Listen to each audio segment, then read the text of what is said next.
Okay, so I'm going to do a little walkthrough here of the lighting part of these kind of 3D step-by-step tutorial exercises. What I have here though, if you want to add that to your base 3D objects, you can pause the video here and look at this sphere class.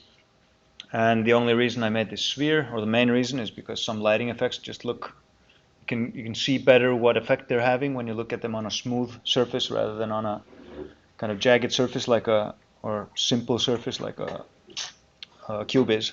Here's the sphere. This is basically its initialization, building the vertex array here, whereas in the cube we're building it, we basically hard code these numbers here, we're building it. You can send in a different number of stacks and slices, which is basically latitude and longitude. And it's building this from those numbers. Then here's the set vertices. I actually use the same vertex array for the positions and for the normals because if we imagine that the center of a sphere is in 0, 0, 0, then going exactly to the direction of a particular point along its surface is the same direction as that point is facing. If you just continue outwards from that point, it's the same direction as it's facing. So we can use the same values for can use the same values for the position and for the normal. And in draw, it just depends on how many slices and stacks. We had basically how many times we're going to call draw arrays, but we use triangle strip here, and we take kind of a full kind of longitude rotation around the globe each time.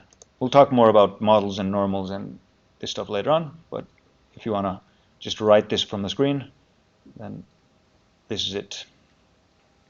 So I have the sphere class. I also have just a little bit more control on the camera than we had the last time I was running this. So I can move forwards and backwards. I move a little faster as well. Look up and down. I've implemented the yaw and pitch operations in addition to only the roll that we had the last time. Other than that, this is just I have a sphere there instead of some of the cubes. Otherwise, it's just random sphere and cube there. And we can look at here. I have the speed 10, and then it's just different keys doing different things. So let's start. Let's make sure everything is saved here and that everything runs correctly. Then we'll start in the shader itself. So we're basically following this exercise. So the first thing we're going to do is we're going to go into the shader and I'm going to set the shader up so that it can take the variables or use the variables that we need. But we're going to try to do it in small steps. So we're not going to put in diffuse and specular and ambient and emission and shininess all at the same time and then just see if it works. We're going to do small steps to begin with. So to begin with, just diffuse lighting. And we'll just see how long that takes. Maybe I'll just leave it at that in this video and you can continue with specularity yourselves. Maybe we'll continue a little here. So we're just going to do this in the vertex shader for now. If we have time, we can look at doing per fragment lighting instead and doing the lighting in the fragment shader. For now, let's just look at this part of our code here where we're setting the color. Right now we just have these hard-coded values that we don't properly understand really, and then we're setting some v underscore color. And this v underscore color then continues on to the fragment shader and is set to frag color. And we don't really know what happens in between at all, but we'll look at that better in rasterization later on. But for now, we just need a way that we understand to set this color. So let's just remove this, or comment this out maybe,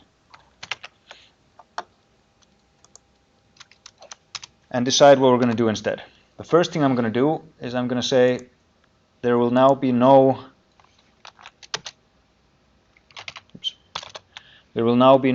variable for just the color. Instead, we're going to say I need a variable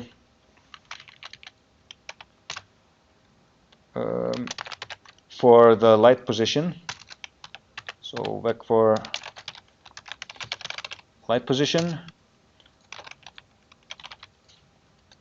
I need a variable for the light's color. So let's call it light diffuse now, just to stay there. I'm going to also set the prefix here for the uniform variables, just to make sure we're aware of what we're using each time in the code. So we have that, and I'm going to say material diffuse as well. So it's the diffuse factor of the light, it's the diffuse factor of the material, and it's the position of the light. All of this we're going to set instead of just saying U underscore color here.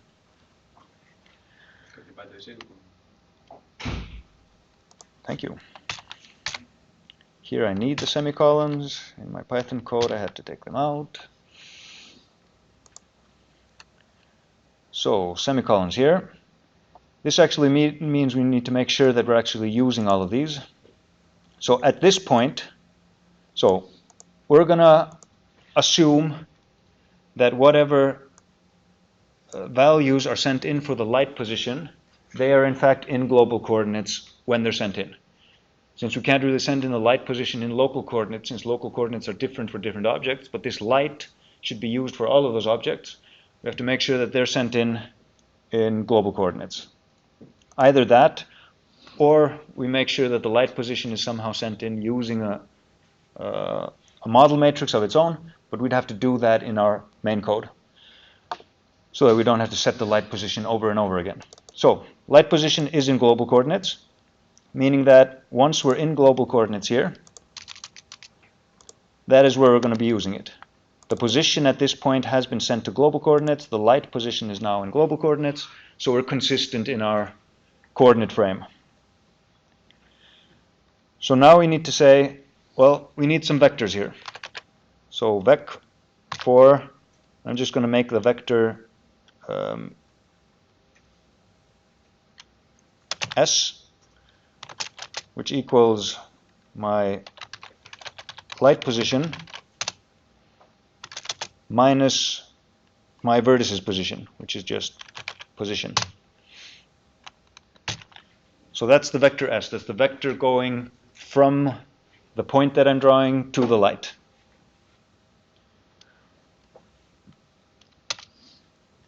So is that everything I need to be able to calculate Lambert now? Lambert being my intensity factor on the diffuse light. If we just say here float Lambert equals, can I set this up? I have S there.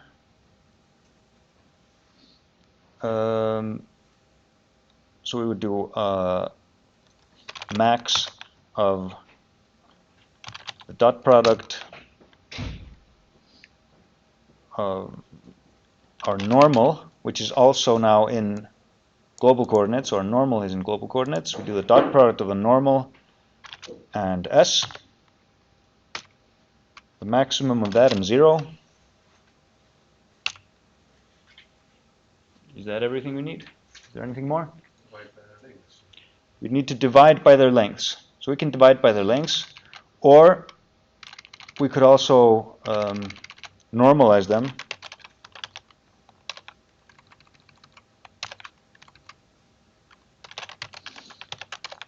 So we could do it like this. Dot normalize there. Or if we're going to use them more often, we normalize them outside and then use their normalized versions in here. So at least for the normal, it would be... Preserve the non-normalized vector. Yeah, if I want to preserve the non-normalized vector, I wouldn't do it this way around. If that doesn't matter to me, if the normalized vector is what matters the most, this is something you can experiment with. Experiment with normalizing in specific places. I'm just going to, for this particular exercise, just going to go ahead and normalize the normal right here. Just say now my normal is unit length, so I don't have to normalize that specifically here. S, however, I'm just using that one here, so I'm just going to normalize it. Or, in fact, we might, just to make our Lambert line look a little bit cleaner, normalize it here. As I said, for this particular exercise, We're not thinking about optimization that much. And also we're just going to make sure that everything is clear in our code. So we've got the normal normalized, we've got S normalized, and that's the same as dividing by their lengths here. So we could have divided by the lengths here. And those functions we have as well in GLSL, in the shader language. So I could do the length of the normal here times length of S. So this is mainly just to put into the video different versions of how we can get the same effect. So divided by the length of the normal times the length of the S vector. Either way, right now we've divided by the length by normalizing them. So this should give us Lambert here. So now the question is, what's our final color gonna be? In this line here, we basically had V color equals some light factor 1 plus some light factor 2 plus times U color. What this is basically doing is it has these positions here for lights, or these kind of directions, vectors for lights. It's normalizing them. It's doing the max of the dot product of the normal and these directions and 0. So this is basically just Lambert factors here with hard-coded directions, hard-coded S vectors. That's exactly what this hard-coded line was to begin with. So if we just take this, we can go ahead and just put Lambert in here.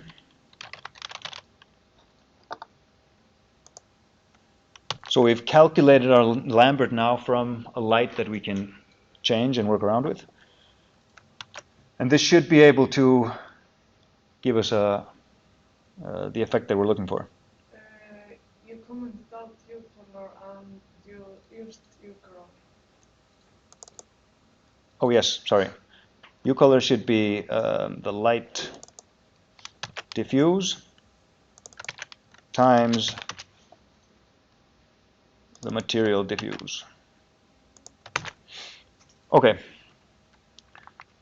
So we can also put it the other way around here just to make it look exactly as it is in the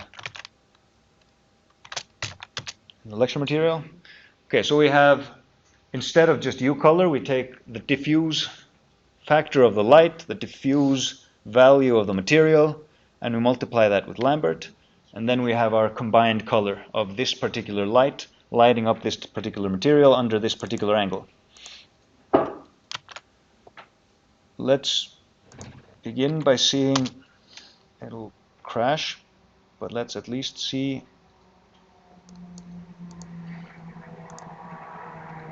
that there's no, okay, there's no error in compiling the shader, so the shader at least compiles. What we need to do now, though, is to go into our shader, and we're going to comment out color location here, and instead go ahead and say I need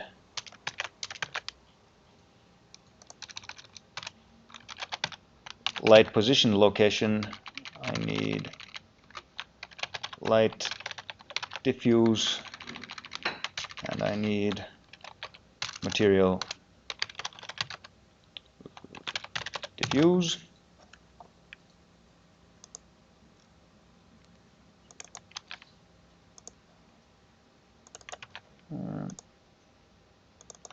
Light diffuse, material diffuse. Okay, so now I have handles to these variables.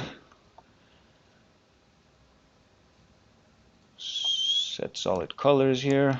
I'm going to remove that, but we're going to put others in here instead. So set light position,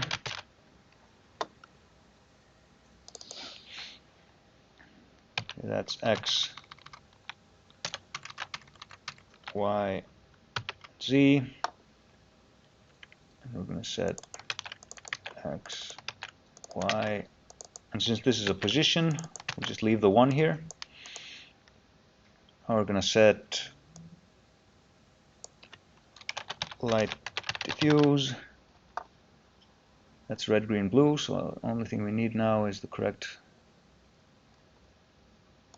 light position here, light diffuse here, and material diffuse here. So set light diffuse, set material diffuse, red, green, blue, and 1. Okay, so this is using light position, diffuse location, material diffuse. Fine. So now this shader class should be able to take values for these variables. Our shader should work. So the main thing now is we need to actually set some values to this. So let's go into our main program here. And to begin with, let's go in here where we're setting solid color and simply change set solid color to set material diffuse.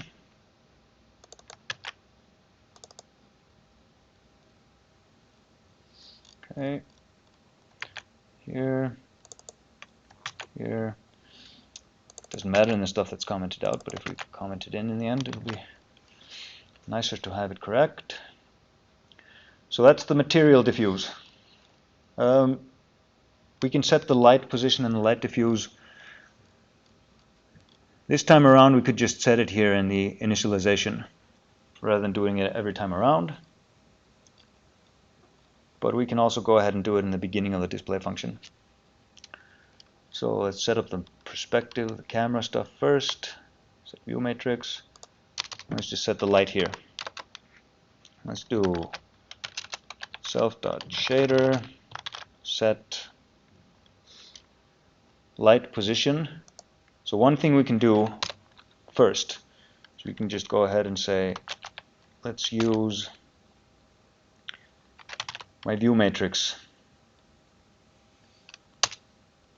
And let's find the point I there and just directly set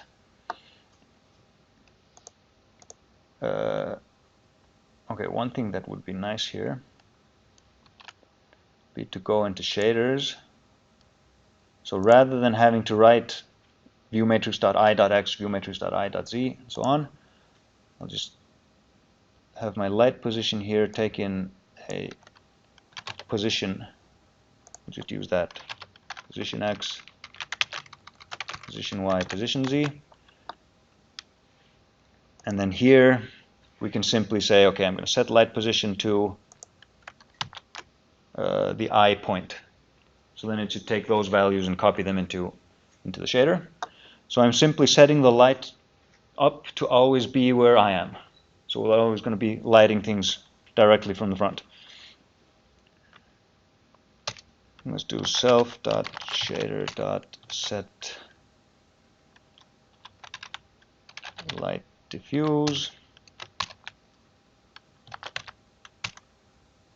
No self. Just let's start with white light just to make sure everything works and everything looks like it looked before and nothing crashes. And once we make sure that nothing crashes, okay, same scene. The lighting is a little bit different. You can now see that when I go behind the sphere, there's no spot where there's no light lighting it up as there was before. That's simply because the light is constantly moving with me. So we can try something else here. So instead of going ahead and saying light position is in I,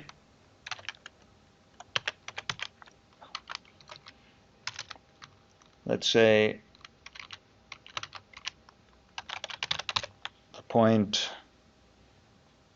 let's just have it directly above, like 10, 0, 0. No, that would be 0, 10, 0. Just to try a location.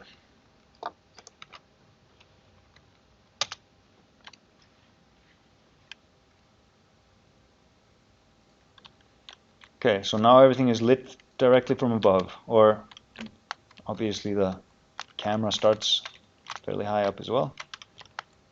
It's lit from one single direction.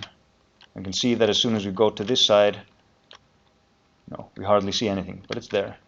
If we go above, back away from it, and the light's here.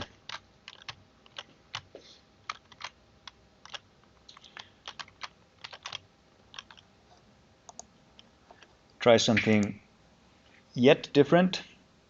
Let's go ahead. We have this self.angle. It's constantly spinning around. Let's go ahead and say I want this light to be at 0 in the y dimension, but the cos of self.angle and the sine of y.angle. So now I'm moving my light around, not by changing anything in the shaders, just by changing something in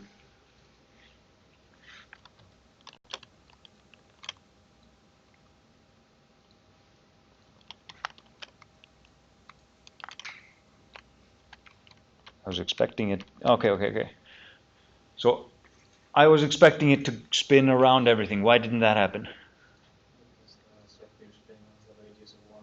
Yeah, because it's a tiny circle. So it's just kind of spinning right in front of it in a tiny circle. So what we'd have to do here is just say something like 10 times this and 10 times this. And then let's see if we can get a bigger circle.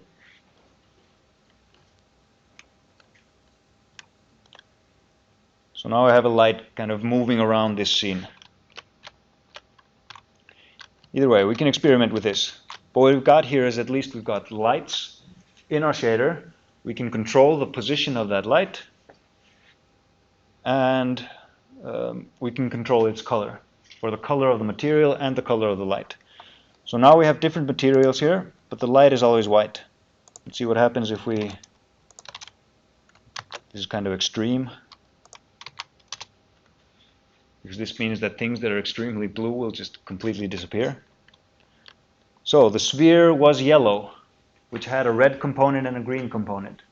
The blue box only had a blue component and no red or yellow, so it just completely disappears now. The box in the background was red. So once we start working with colored lights, it gets more interesting. Go ahead and find like material diffuse here. This blue box, you wouldn't do 001. Do like a fairly high number here because it's supposed to be blue, but then still have some, some numbers here. So it's a blue box, but it has components of all the colors. So now you can at least see it. It's there in the red light. The red light has a little bit of an effect on it. But if we make the light white again,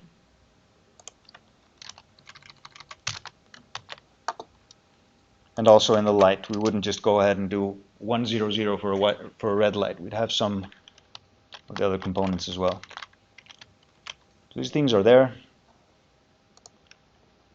Let's again make a red light, but let's make it not so ridiculously red that there isn't a little bit of a green and blue component as well.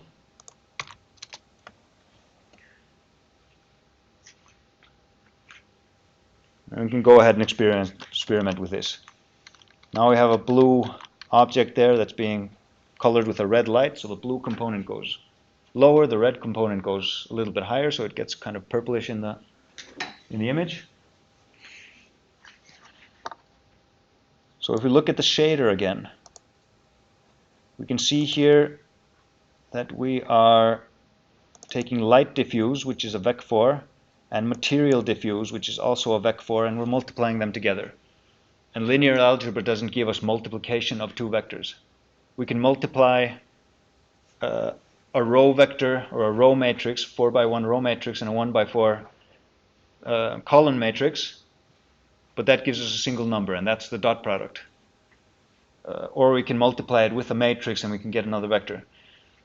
What the shading language does, if we simply take two vectors and multiply them together, even though this is not proper linear algebra, it'll just multiply them together component-wise. It'll take the first factors in it, or the first dimensions, it'll multiply them together and put it as the x value or the red value in a new vector. Then it'll take the next dimensions, multiply them together, set it up as a yes question. Is there no look at the source code for the C coordinates? C Lambert is being used in this code. Sorry, is there a way to look at the source behind Yeah, how this is done? Where they define the form of the dots or the overload operators. To tell you the truth, I haven't gone so far as to actually look at the source code or the implementation of these overloaded operators. Yeah, so sorry, no. But you should search for it and check it out. It's probably interesting to see. I'm gonna guess that the implementations are well optimized.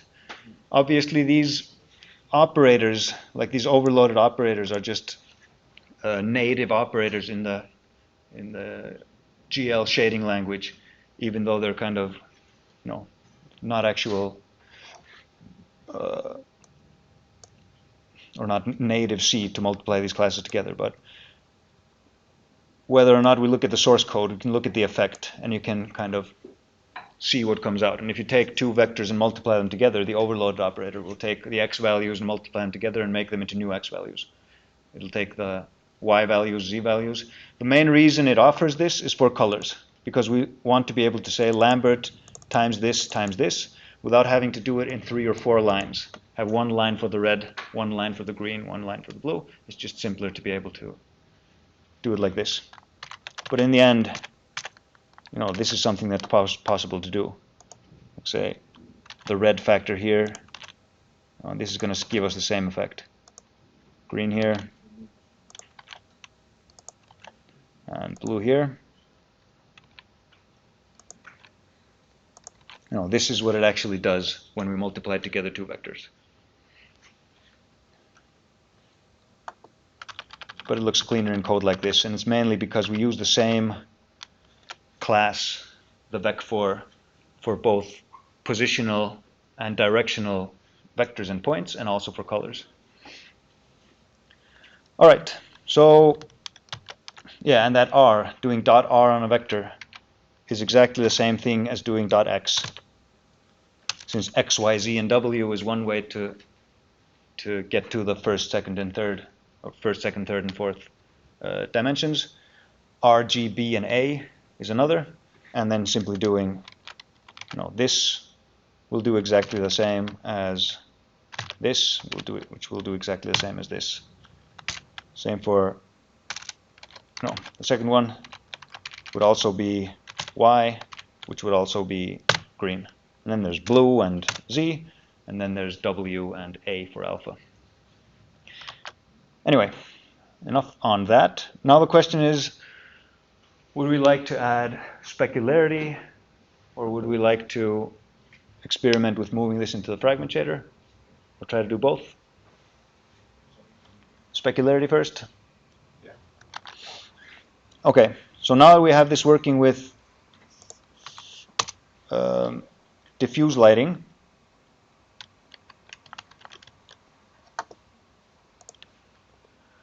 we'd like to go ahead and say, what about specularity here? Can I simply go in here and say, I want the material to have a specular factor, and I want the light to have specular factor?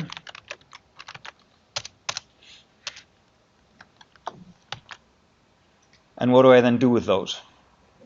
So I've calculated Lambert here. Now I need a vec4 for v, which is the vector pointing from what I'm drawing to the camera, whereas s is pointing towards the light. That would be, we can just do it the same as we do here. Well, what do we need for this one actually? Do we have the position of the camera somewhere? It's kind of embedded in the view matrix that we have, but we've already done some dot products and stuff with that. We've inverted that. So instead of trying to read it from the view matrix, it's simpler to go ahead and say, well, in this case, we also need an eye position. So we'll just set up a variable here for the eye position. So what was added was diffuse and specular and the eye position. What I can then do is normalize this.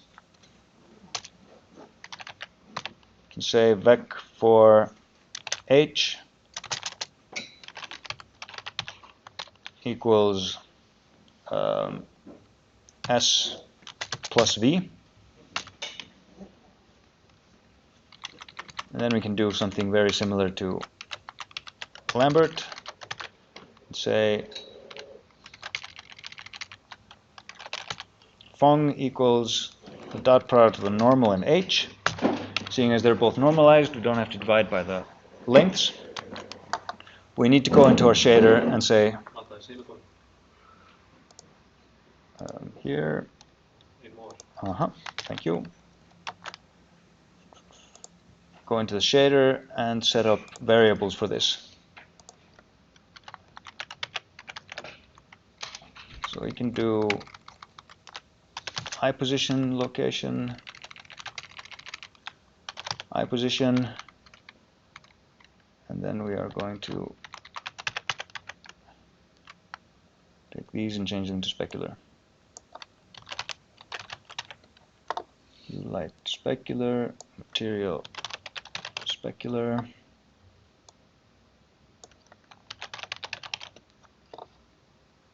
I wouldn't have to write this completely out like this. We just use spec,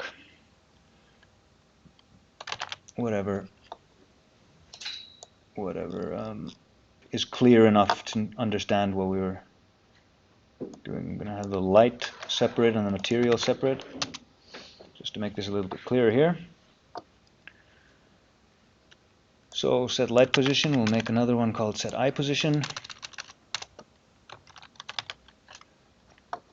That's eye position location there. Yeah, okay. Like so. Light diffuse here. Specular.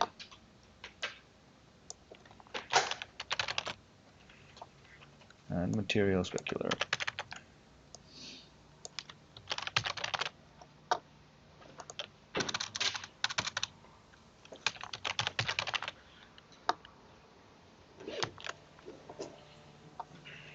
All right, let's start just to make sure everything works by going ahead here and saying I am going to set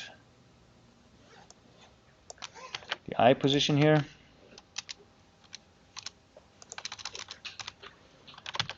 I'm just going to set it to the point 0, 0, 0. Or no, might as well just set it to the camera. So we have that already here. That's the one I should have copied. Like so. So we'll set the eye position to the eye.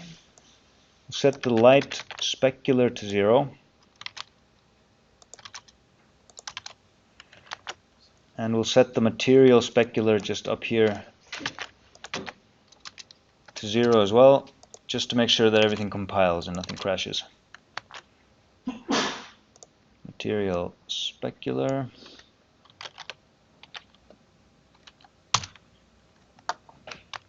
Here's light diffuse and here's light specular.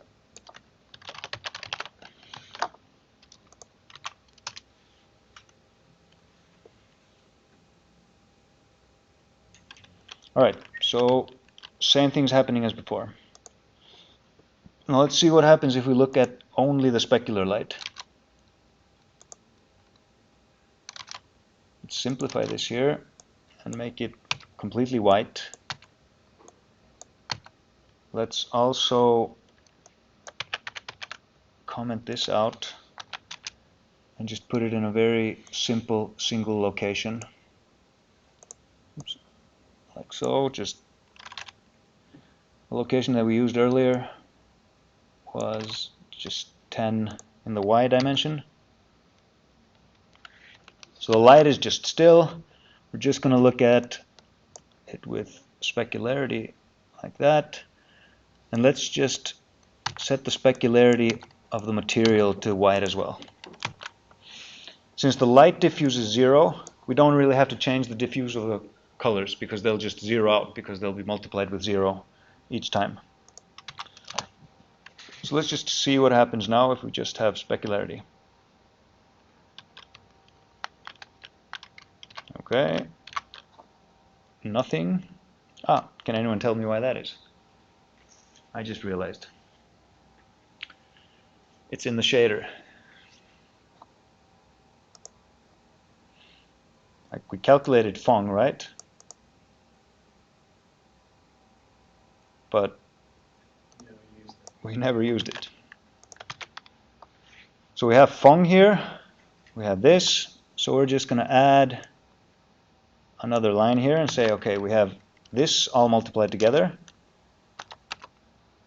times all the same stuff for specularity. So light specular instead of light diffuse. Yes, most definitely. This one should be a plus. Thank you.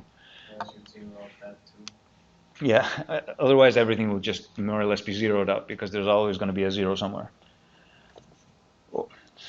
And if it didn't zero out, it'll still look ridiculous. All right, so yeah, obviously we take the diffuse and we multiply that together. Those factors are affecting each other. Then we simply add that to the specular. So the specular is added on top. But for now, we expect only to see the specular, and we're hoping to see at least something. Okay, so it looks very similar to the diffuse. Difference, though, is that, I don't know if it's easy to see, it kind of moves around with me. Whereas when we were only using diffuse and had the light still, you can try that again. Go into this program here and say, okay, I'm just going to use diffuse and no specular. Yes, question? I think you have an error in your vertex shader. Okay. Because you normalize the S before you sum it together with another vector. Or you normalize S and V before adding them together. Yeah, I normalize S and V before adding them together. Yes. Well, it's not an error as such. It'll actually make the H vector a little bit more exact. It'll make it more correct. But it's not good optimization, that's true. I'm normalizing probably a little bit too much, but it's not going to be an error. It's actually probably going to give me better results to normalize this often. As long as I normalize them both and then add them together. If I normalize one of them and leave the other one as it is, then I'll be taking them into completely different lengths. But they will probably be completely different lengths because sometimes the light might be very far away, but the camera is close. And then the V vector and the S vector are very different lengths. So by normalizing them first, I'm actually making sure that the H vector will truly be the halfway vector exactly between them. Not only between them in kind of linear space, but in the angle as well. Does that? I'm pretty sure normalize both of them is a non-linear function. If I normalize both of them, they're equal length, but they still have the same direction. So a vector that adds them together, or an average vector between them, will be at the angle exactly between them because they're both the same length, and then I add them up. We can look at this on a whiteboard later on. But the results actually by normalizing this much will look better. But often you'd like to take some of these normalizations out just to make it better optimized, even though the result will be different. Either way, so now it's only diffuse. So in that case, I go around and we can see that as soon as I go behind this side, the lit area is on exactly the same place on the sphere as it was before. I go around to here and it's kind of tilting more towards me. If we go in here again and take out the diffuse, but leave the specular.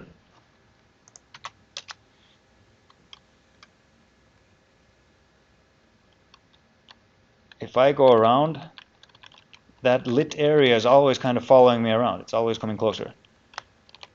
What is happening here, though, is, this doesn't look like a shiny object. It still looks like a matte object. It just looks like the light is following me around more. So what we really want to do, in order to, make the specularity look like it's a shiny object, is we want to add the shininess factor. And so I'm going to go back into my vertex shader, and I am going to add one more thing, and this is part of the material. So a different material will have different shininess, but the light doesn't have shininess. It just has a specular intensity. So we can call it material shininess, or we can just call it shininess, but it's a float. It's just a single number.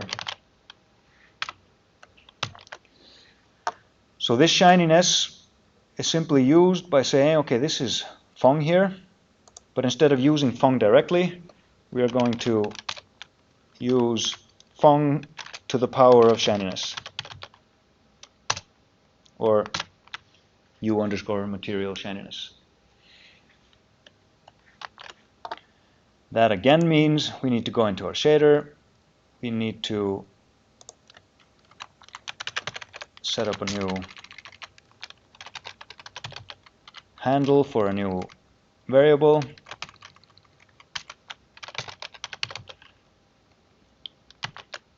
Shininess.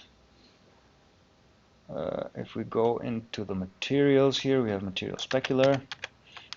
Now, however, we're just sending in shininess. It's a single number. So then we have to look at what am I doing with my GL uniform here. GL uniform, let's see what options we get.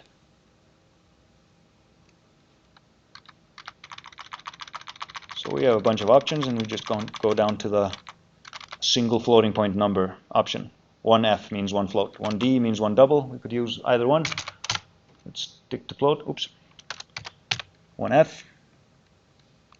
And that means we just send in the one number and not 4. Okay. So this should all work. Now we need to actually set some number to it. You're setting the wrong location. I am. Thank you. Material shininess. I wish there was a way in these videos to just make these things happen right away.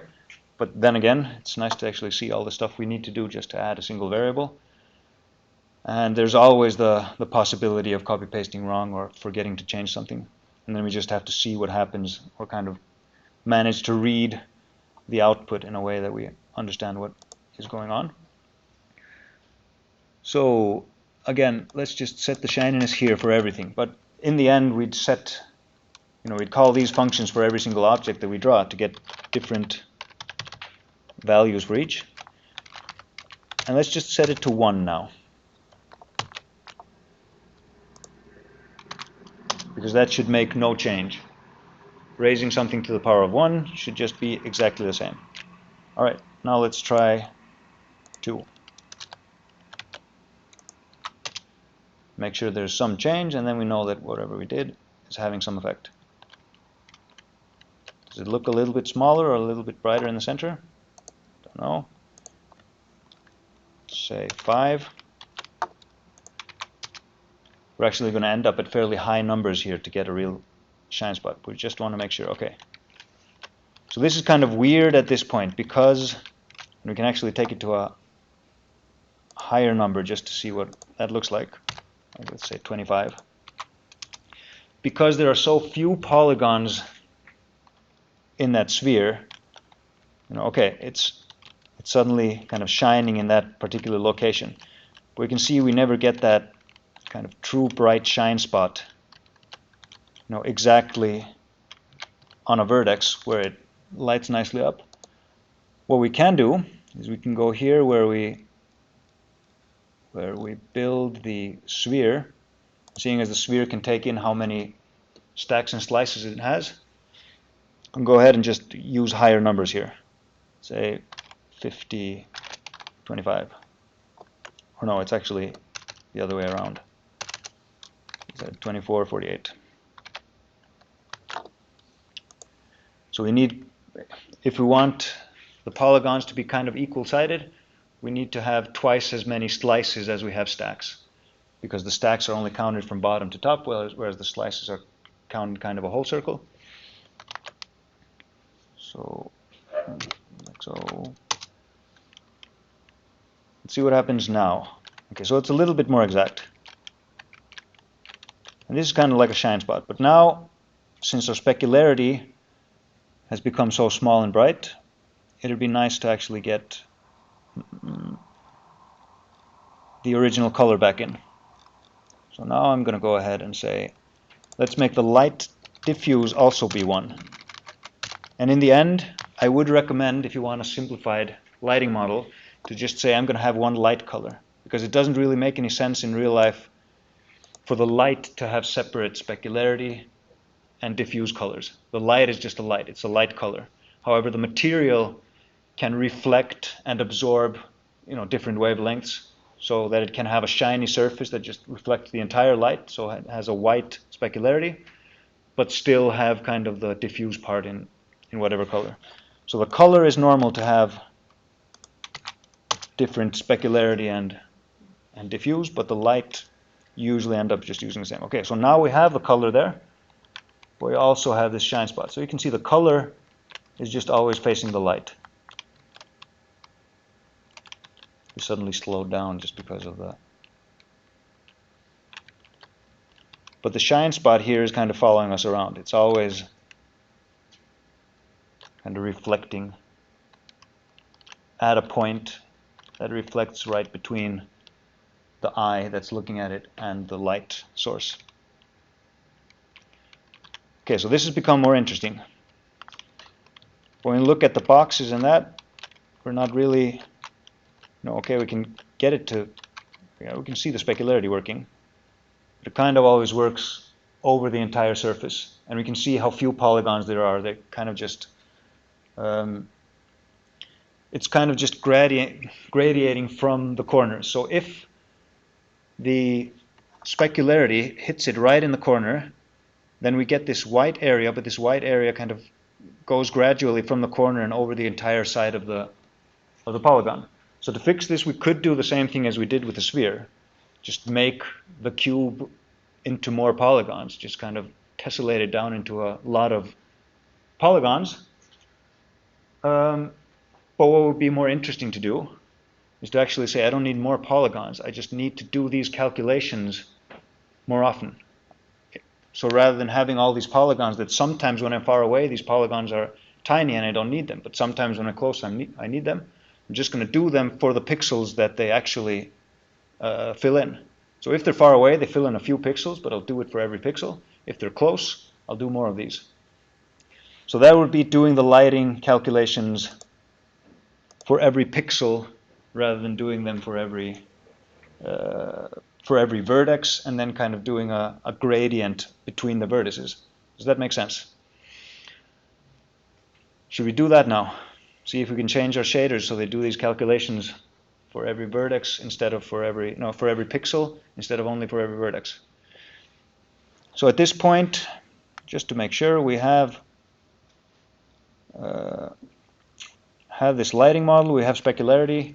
You can add ambience, you can add emission, you can just add these variables on your own and add more lights, because that's part of the programming assignment that we're going to do. We need to actually have more than one light source and be able to move them around independently.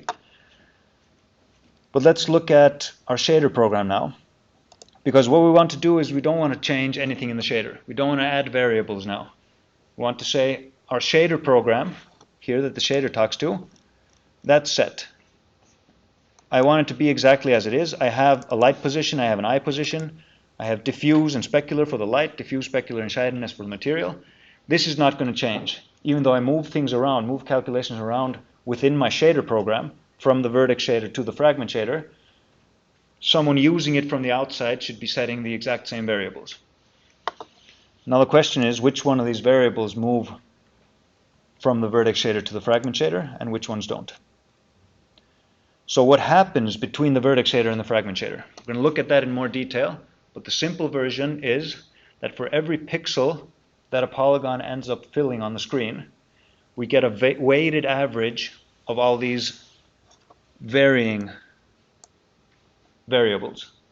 So if we set a varying variable in the vertex shader, like here we set v color, which is a varying variable, and we can see every varying variable needs to be defined with the exact same name both in the vertex shader and in the fragment shader. So if we set it in the vertex shader, the value will be linked to that vertex. When we start rasterizing, when we start taking these values and setting the value for each pixel, we take weighted averages depending on where on the surface of this polygon that pixel is. So we're going to get different weighted averages. So we're going to get different values for v color for every single pixel. And we can see that,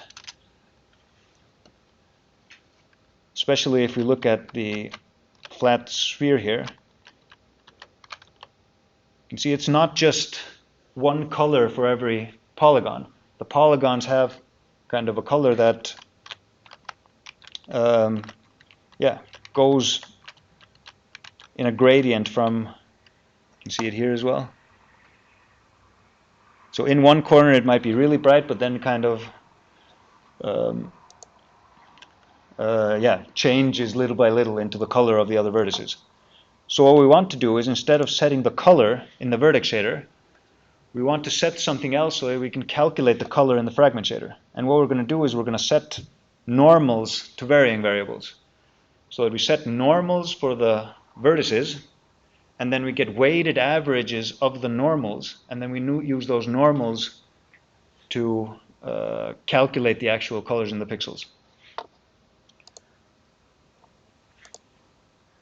So what we want to do here is we're going to say, all right, we're not going to set v color as our varying variable. Instead, we're going to say this here stuff, all these lighting calculations, we want to do as much of those as we can in the fragment shader. And then instead of saying v color equals this, we're just going to say gl frag color, our final color, equals this. But there are certain vectors that we need to get. So instead of using v color, we're going to say my normal vector is something that I want to get a weighted average of between these vertices. So I get a new normal vector. I think I'm going to allow myself to see if this is still kind of pointing here. Erase this a little bit. So if we imagine that we have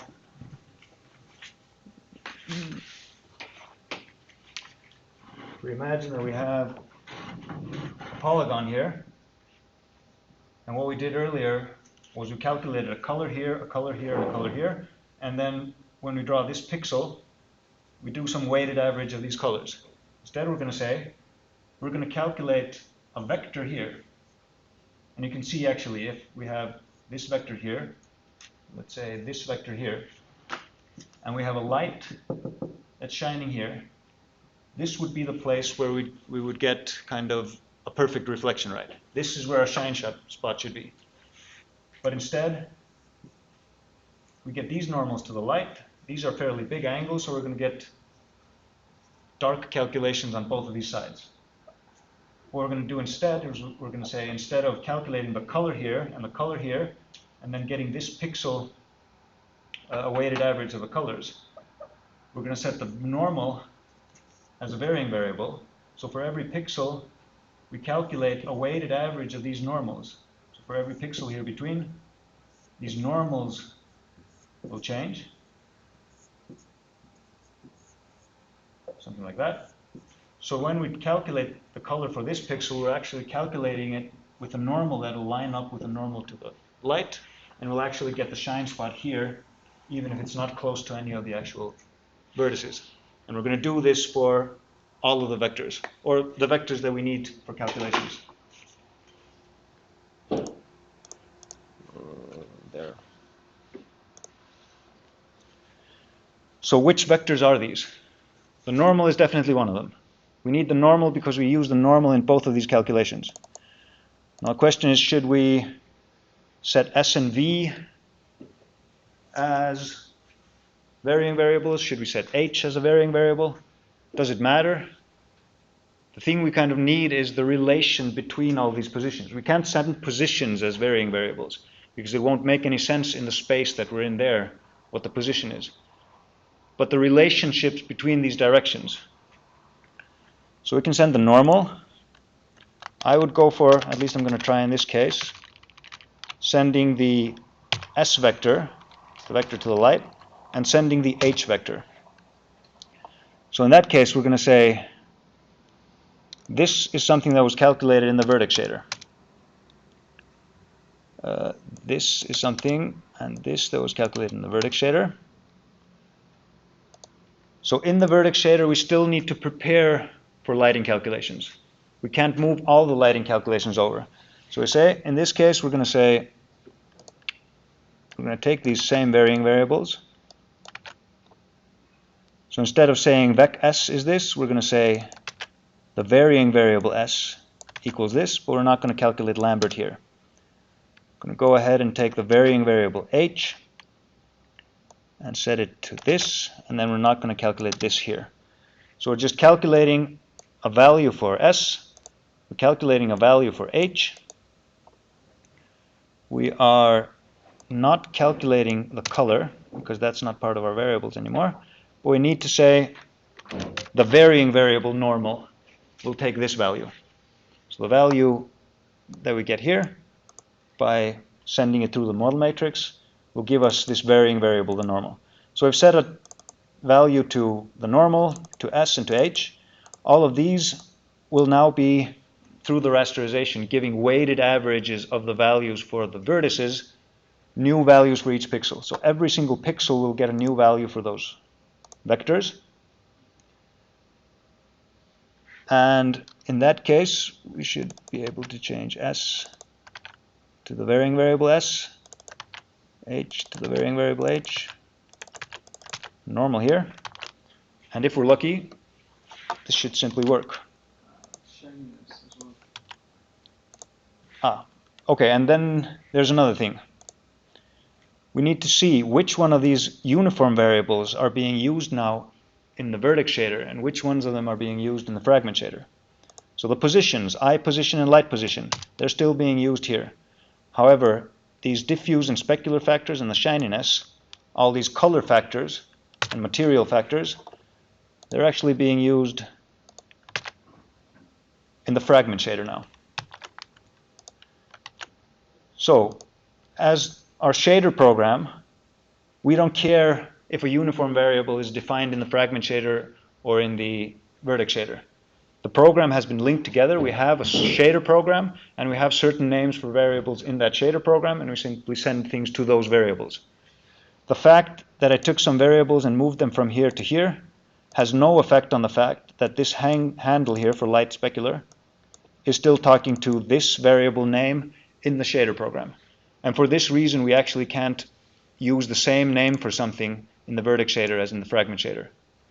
So uniform variables have to be unique between the vertex shader and the fragment shader. Varying variables have to be the same in the vertex shader and the fragment shader, because they're the same variable, just averaged values for pixels in the fragment shader for the calculated values for vertices in the vertex shader. And we can see if this change can take our program unchanged. Not quite. So now I guess I'm getting something from the shader compilation log here. S undeclared identifier in our vertex shader. So for some reason I'm using, where is that? Line 32.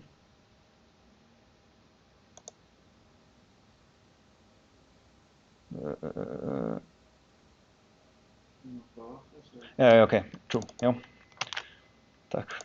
I was thinking that. So V is still just a vector because we're not sending that between. Vs is here. I just use Vs here instead. Cool. This should at least fix that. More errors.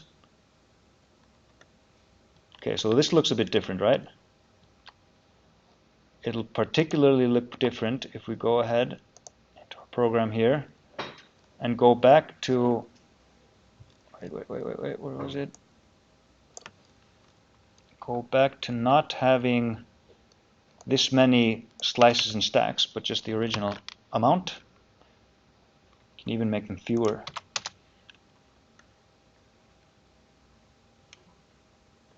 So even if we have those, we can see here if we look closely along the edges, these are really big polygons. There's a polygon with a vertex here and its other vertexes here.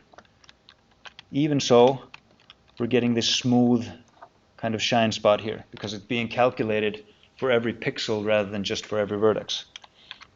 If we go and try to find a location again here where we can see this shininess happen, it's kind of difficult to, because everything is moving so much. You just have to set up like things that are standing still, walk around them, see the proper effects of all of this. If we can get to a good location near plane clipping there. It's smoother though. We don't see these lines inside it, and particularly here.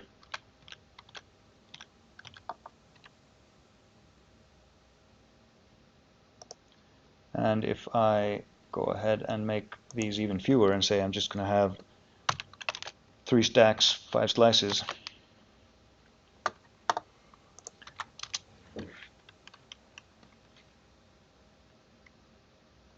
So that's my sphere now.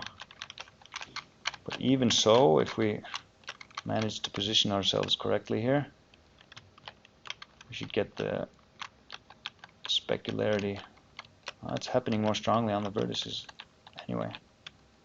Okay, maybe that was a little bit too far gone.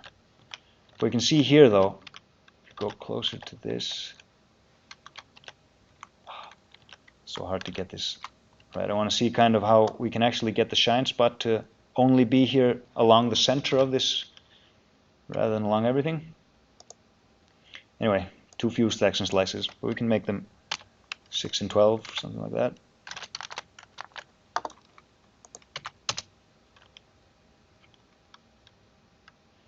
This becomes more interesting as soon as you, well, it's smoother. Maybe something is weird about this. Maybe some of the calculations are a little bit off. Maybe I'm normalizing too much or not enough. Experiment with that, get this going, but the idea of all of this and how it's kind of the effect that we're looking for and how we get the shaders to do these things should be clear at this point. So I don't know if this took too long, but at least you have a video that you can follow, get things going, get things kind of working.